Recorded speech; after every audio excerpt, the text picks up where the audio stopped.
తుక్కుగూడలో bumper offer 3,75,00,000 G+2 4 BHK villa కొనండి. నెలకు 1,00,000 rent guarantee. Terms and conditions apply. మీరు విజయసాయి రెడ్డి గారి పర్సన్ కింద మీరు అక్కడ ముద్రపడ్డారు. ఎంట్రీ కూడా విజయసాయి రెడ్డి గారి ద్వారా. విజయసాయి రెడ్డి గారు అప్పుడు విజయసాయి రెడ్డి గారు కూడా హోల్డ్ బాగుంది పార్టీలో.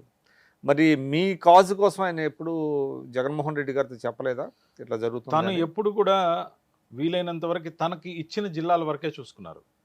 తనని ఎప్పుడు ఉత్తరాంధ్రకు పెట్టడం అంటే మీ కేసుని భుజాన్ని నా కేసును భుజాన్ని వేసుకోలేని పరిస్థితి. ఎందుకంటే ఇక్కడ తాను ఉత్తరాంధ్ర విషయంలో ఇన్ఛార్జిగా ఉన్నప్పుడు నెల్లూరు ఇన్ఛార్జిగా ఎవరైతే ఉన్నారో ఈయనే ఉన్నారు అప్పుడు.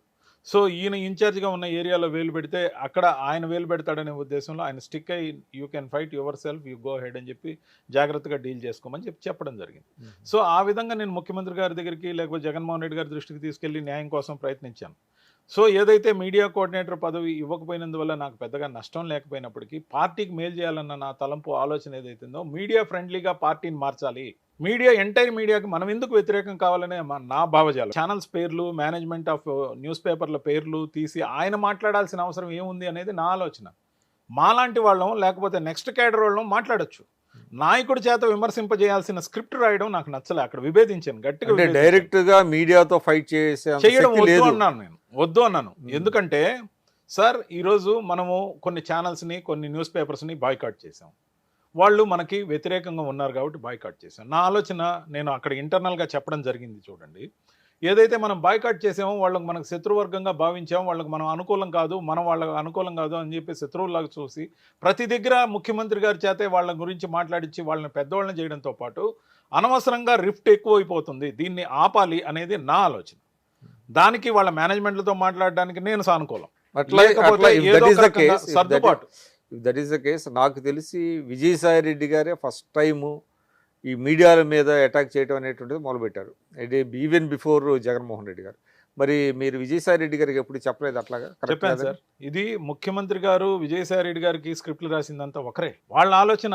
గతంలో వాళ్ళు ఈనాడు ఎంప్లాయీస్. అది ప్రాబ్లం. అది మీరు ఎప్పుడు మరి విజయసాయి రెడ్డి గారితో చెప్పలేదా? చెప్పాను, కానీ ఎప్పుడైతే నాయకుడు దాన్ని అందిపుచ్చుకున్నాడో అందరం కూడా అందిపుచ్చుకోవాల్సిన అవసరం పడింది కదా. నేననేది మార్పు మొదలవ్వాలని నా కోరికగా ఉండింది. ఎందుకంటే ఏదో ఒక సమయంలో ఒక అడుగు సర్దుబాటు వైపు పోతే అది మొత్తం అందరికీ పనికొచ్చే అంశం అవుతుంది. అంతేకాదు సదరు ఛానల్ని మనం బహిష్కరించాం, నాయకుడి చేతనే విమర్శింపజేసాం. వచ్చిన బెనిఫిట్ ఏంటి? లేదు కదా, ఇంకా బిడుస్తుంది కదా. దాంతోపాటు మనకు నచ్చలేదని వాళ్ళని బహిష్కరించాం. తెలుగుదేశం పార్టీ సంపూర్ణంగా మనకు వ్యతిరేకం కదా. మనకి నచ్చలేదని చెప్పి తెలుగుదేశం పార్టీతో మనం తలపడం అని ఏమన్నా ఎలక్షన్ ఫ్రే నుంచి విరమించుకుంటామా? లేదు కదా. ఎప్పుడైనా మ్యాచ్ ప్రాక్టీస్ ఉండాలి. వాళ్ళ ఛానల్కి మనం వెళ్ళినప్పుడే అక్కడ ముగ్గురు మనల్ని విమర్శించినా ఒక పాజిటివ్ గొంతు మనకు అనుకూలం అవుతుంది. మన వర్షం చెప్పుకునే అవకాశం ఖచ్చితంగా 10 నిమిషాలైనా వస్తుందని. ఎప్పటి నుంచి బహిష్కరించారండి? అది అధికారంలోకి వచ్చాక కొద్ది రోజులు వచ్చాక నేను 6 నెలల పాటు కూడా వెళ్ళడం జరిగింది with permission of the party. 6 నెలల తర్వాత 6 నెలలకు ముందు నుంచి పూర్తిగా వదిలేయడం జరిగింది. అంటే వాళ్ళు పిలిచేవాళ్ళు కదా మీరు? అంటే యాక్చువల్గా పార్టీ నుంచి ఇన్స్ట్రక్షన్స్ క్లియర్ కట్. అలాగే సాక్షికి కూడా వాళ్ళని పెద్ద నష్టం జరిగింది. ఖచ్చితంగా జరిగింది. ఇప్పుడు సాక్షికి కూడా వాళ్ళని ఎవరిని అంటే విమర్శ సహింతున అనే కోణం ఏదైతే ఉందో, విమర్శ అనేది రాజకీయంలో ఖచ్చితంగా జరిగే అంశం, నిత్యం జరిగే అంశం. దాన్ని తిప్పికొట్టడంలోనే డిబేటర్స్ అనేవాళ్ళు ఉపయోగపడతారు. కావలిస్తే వాళ్ళకి ఒక డిబేటర్స్ అందరికీ కూడా ట్రైనింగ్ క్లాస్ లాంటిది పెట్టి వీలైనంత వరకు ఎట్లా కౌంటర్ చేయాలి అనే దానికి ఒక లైన్ ఇస్తే బాగుంటుంది అనేది నా ఆలోచన. ఇలాంటి చేసుకోవాల్సినటువంటి అవసరం ఉంది సార్. పిఆర్ఓలు ఉంటారు, సిపిఆర్ఓ ఉంటారు. వీళ్ళందరూ ఎందుకున్నారు? To maintain the public relations with press and everybody. Amicable గా సొల్యూషన్. సిపిఆర్ఓ జీతాలు తీసుకున్నాడు, పిఆర్ఓ జీతాలు తీసుకున్నారు, మీడియా అడ్వైజర్స్ జీతాలు తీసుకున్నారు, మీడియా వింగ్ చూసేవాళ్ళు జీతాలు తీసుకున్నారు. పెద్ద క్రూ అండ్ స్టాఫ్ ఉంది. అంటే భజన చేయడానికి మాత్రమేనా వీళ్ళు? అంటే పనికిమాలిన స్క్రిప్ట్ లీయడానికి మాత్రమేనా వీళ్ళు? నేననేది ఈ కోణంలో నేను విభేదించాను సార్. ఈ కోణంలో విభేదించినప్పుడు నన్ను పార్టీ నుంచి సాగనంపడానికి జరిగిన ప్రయత్నం కూడా జగన్మోహన్ రెడ్డి గారు అడ్డుకున్నారు. ఆ ఫర్దర్ ఇప్పుడు ఏదైతే ఎప్పుడు పిలిచి ఏంటి సమస్య అని అడగలేదు మిమ్మల్ని? అడిగారు సార్, అడిగారు. దాని తర్వాత ఆయన నా కోణం విన్న తర్వాత నన్ను నిలబెట్టుకున్నారు పార్టీలో. ఈ మధ్య కూడా నేను సాక్షి మీడియాలో విజయసాయి రెడ్డి గారిని గురించి మరో వ్యక్తి గురించి నేను మాట్లాడడం జరిగింది. ఎందుకు బహిరంగంగా మాట్లాడాల్సి వచ్చింది? ఇంటర్నల్గా పోయినప్పుడు మనం చెప్దామంటే పక్కన కాంక్రీట్ కుర్చీ చేసుకొని నాయకుడు పక్కనే కూర్చుంటే మనం ఏమని మాట్లాడతాం సార్? సో మాట్లాడలేని పరిస్థితుల్లో జగన్మోహన్ రెడ్డి గారు కూడా ఇవ్వాలి, ఇస్తున్నారు సార్. అంటే నాకు ఇచ్చినప్పటికీ ఆ వ్యక్తి కదలట్లేదు ఆడి నుంచి. అవునండి, 1-to-1 మాట్లాడేటప్పుడు కూడా కదలకపోతే ఎలా? లీడర్ ఏం చెప్పాలి, నాకు 1-to-1 మాట్లాడాలి, మీరు బయట ఉండండి అని చెప్పొచ్చు కదా. సరే ఈ రోజు ఇప్పుడు మీరు అదే అన్నారు కదా, నేను ఈ పార్టీ నుంచి బయట రావడానికి కారణం అదే. ఇప్పుడు మనం వ్యక్తిగతంగా చెప్పే అంశాలు కూడా అతని కళ్ళ ముందే అతని చెవులు నోడెట్టే చెప్పాలి అనే కాడికి ఎందుకంత బలహీనత జగన్మోహన్ 8 రెడ్డి నెలల గారికి? తర్వాత జగన్మోహన్ రెడ్డి గారికి అంత బలహీనత ఎందుకు ఆయన కూర్చోబెట్టుకోవటానికి? అతిగా చనువు తీసుకున్నారు, దాన్ని ఆయన ఆమోదించాడని నా అభిప్రాయం. ముఖ్యంగా ఒకే జిల్లా ఇప్పుడు నాకు తెలిసి ఒకే జిల్లా ఇవాళ ఒకటండి, ఇప్పుడు భారతీయ జనతా పార్టీ కావచ్చు, తెలుగుదేశం కావచ్చు, కాంగ్రెస్ పార్టీ కావచ్చు, అధినాయకుల దగ్గరికి అపాయింట్మెంట్స్ తీసుకుని ఎవరైనా వెళ్తే ముందుగా 1-to-1 మాట్లాడతారు. ఆ తర్వాత ఏదైనా ఉంటే సన్నిహితులను పిలుస్తారు తప్ప అసలు 1-to-1 అనేది జగన్మోహన్ రెడ్డి గారి డిక్షనరీలో లేదా? సరే ఎవరితో ఉండిందో, నాతో అయితే 1-to-1 ఈ మధ్య కాలంలో ఎప్పుడు జరగలేదు. కానీ ఎప్పుడైనా జరిగినప్పుడు కూడా చాలా నిమిషాల పాటు ఉంటుంది. కొన్ని నిమిషాల్లోనే చాలా మ్యాటర్ నేను చెప్పగలను. ఎందుకంటే త్వరగా గబుక్కన చెప్పాల్సిన అంశానికి స్టిక్ అవుతాం కాబట్టి చెప్పగలిగేవాడిని, పని తీసుకోగలిగేవాడిని నాయకుడి దగ్గర.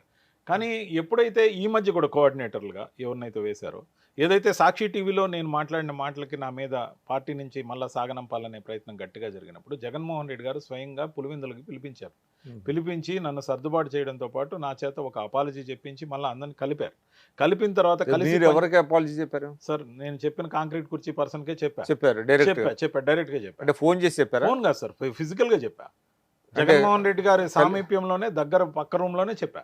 చెప్పిన తర్వాత కలిసి మళ్ళా జగన్మోహన్ రెడ్డి గారు మీరు ఏంటంటే ఇన్ఎవిటబుల్ గా మీరు చెప్పాల్సి వచ్చింది. In the interest of the party you have to say some apology అని చెప్పి నాయకుడు చెప్పాడు. నాయకుడిని నేనేమని ఆయన ఎలా తీసుకున్నాడు దానికి? ఆయన నలుగురు ముందు తిట్టి నాకు రూమ్లో వచ్చి సారీ చెప్పి నువ్వు మామ అనిపిస్తే ఎట్లా అంటే, నేను పబ్లిక్గా చెప్తాను, రండి బయట రండి, సాక్షి కెమెరాలు ఉన్నాయి బయట, విజువల్గా చెప్తాను కావాలంటే అని కూడా చెప్పడం జరిగింది. నేను సార్ ఒక అడుగు తగ్గింది అందరూ చూస్తే నేనేం అవమానంగా ఫీల్ గాను. జరిగినట్టే చెప్తా, నిజంగా నిజాయితీగా ఉంటా. సో దాని విషయంలో నేను ఎటువంటి భేషజాలకు పోను, నాకేం పెద్ద అవమానం అని అనుకో. In the interest of the party I have to bend my back, I definitely అని చెప్పా. సో దానికి ఎంత తీసుకున్నాడో తెలియదు, కానీ తీసుకున్న తర్వాత కూడా కక్ష సాధింపు అలాగే ఉండింది. ఏ ఛానల్కి నన్ను పిలవద్దని వేరే పేర్లు రెఫర్ చేయడం జరిగింది. ఎప్పుడైతే నన్ను తీయలేకపోయారో కొన్ని వేరే పేర్లని ఆ ఛానల్స్కి పంపించమని నోట్ పంపించడం, ఆ మెయిన్ స్ట్రీమ్ ఛానల్స్కి డిబేట్లకి నన్ను పిలవద్దు అని చెప్పడం డైరెక్ట్గా ఇష్టం లేక ఈ పేర్లను మాత్రమే పిలవాలని 13 పేర్లు ఇవ్వడం, దాంట్లో నా పేరు లేకుండా.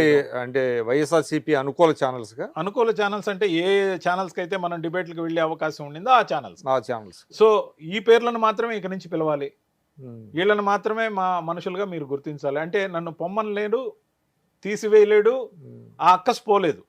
సో అందుకని ఆ విధంగా నోట్ పంపించినప్పుడు సోషల్ మీడియాలో వ్యతిరేకంగా వచ్చిన తర్వాత దాన్ని మళ్ళా ఎట్లా సర్దుబాటు చేయాలో ఏం చేయాలో తెలియక కొన్ని రోజులు అలాగే కామ్గా ఉన్నారు.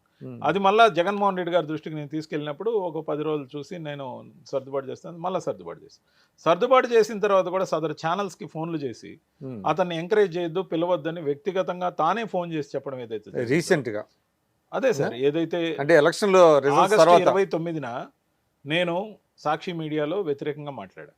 ఆగస్టు 29 నుంచి డిసెంబర్ వరకు జరిగిన పరిణామం అంటే అది లైవ్లో వచ్చిందా? లైవ్లో వచ్చిన తర్వాత 5 నిమిషాల్లోనే దాన్ని తీసివేయడం జరిగింది. లైబ్రరీలో నుంచి కూడా తీసివేశారు, యూట్యూబ్ నుంచి కూడా డిలీట్ చేశారు. అంటే సార్ ముఖ్యంగా ఏదైతే ఎంపీలు వెళ్ళిపోతున్నారో దాని గురించి విజయసాయి రెడ్డి గారు బహిరంగంగా వచ్చి ప్రెస్లో చెప్పకపోతే మీరే పంపిస్తున్నారని అనుకుంటున్నారని విజయసాయి రెడ్డి గారిని పేరుతోనే చెప్పా. ఆ కాంక్రీట్ కుర్చీ పర్సన్ విషయంలో మాత్రం అన్ని శాఖలు మీరే చూస్తున్నారు, కానీ ఇప్పటికి కూడా మీరు కోవర్ట్గా ఉన్నారు, ఇది కరెక్ట్ కాదని చెప్పా. సాక్షిలో కూర్చొని చెప్పా.